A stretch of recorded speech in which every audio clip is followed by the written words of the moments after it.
Give it up for Danielle DiMartino. Danielle DiMartino. Danielle DiMartino Booth.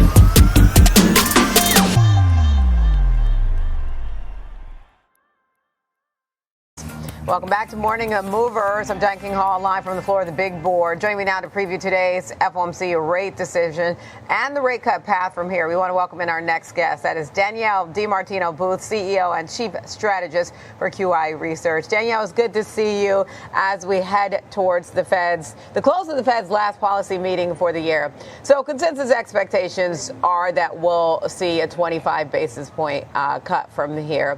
I'm sure you line up with that view, but my question, I guess, is what's your expectation beyond that?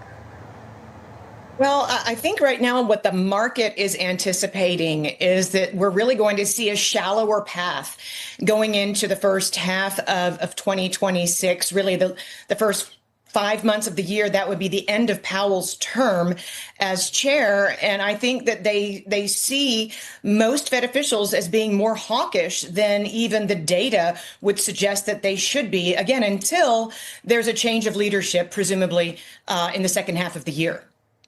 And then, Danielle, one of the things that seems to be apparent from the last meeting and even the lineup of speakers that we heard before the Fed's quiet period was that there is dissent in the room, which is unusual, the amount of dissent. What are you expecting on that front?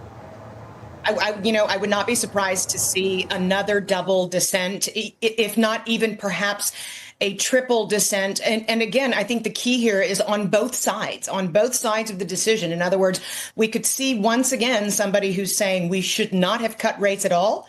And somebody, again, beyond Stephen Myron, I would not be surprised to see even two dovish dissents, people who felt that we should have pressed forward. I used to be at the Fed. I still say we sometimes, but that the Fed should have pressed forward with a 50 basis point cut today. There are so many cross currents in the data right now, but we do know from week to week and everything we're hearing, and from Americans, by the way, that the job market is simply not what it needs to be. And that's the thing, because one of the things, obviously, that the Fed has to be relying on is more of the private sector data, because we do continue to get ADP, but we're still behind on economic data because of the government shutdown. So it feels like it does complicate the Fed's path and the push for consensus. What we have seen is the data that we do have. It does seem to be that there's weakness in the job market. It seems like the Fed is leaning towards that. How much does inflation matter? That's a very good question, because the inflation that does matter to so many Americans, whether you're talking about their utility bills that have gone through the roof because they've got a data center in their backyard, or food costs, these are the types of inflation over which the Fed has absolutely no control. And when it comes to things like spending on services, you're hearing American families saying, we're not taking the vacation. We're not splurging on this or that. Discretionary spending has taken a serious hit. That's the kind of inflation that the Fed can control for. So you revert back to what we started talking about. If they can't control for the type of inflation that's rising, and that's why they look at core inflation, if they can't control for that, why aren't they leaning harder on their employment mandate, unless the Fed is trying to be more political? Danielle, let me go back to the other point you were making about, the first half of 2026 may look different than the second half of 2026. And given what markets are expecting, how should everyday investors think about a potentially sudden policy pivot halfway through next year? What I think is most interesting is that markets are forward-looking mechanisms, and presumably they would have already seen through to a more dovish pivot, and they would be pricing in anticipation of that. And yet that's not what we're seeing.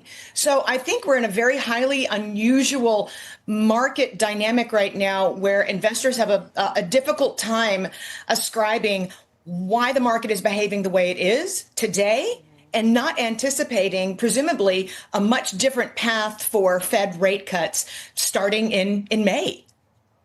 Okay. And then let's talk a little bit about the tightrope that Powell will have to walk today, going back to the point about dissent. He'll obviously have to speak for the committee, but again, policymakers are clearly split, and it's not just about Myron, as you mentioned. What should investors be listening for, whether it's in tone or, just to tell us where the committee really stands.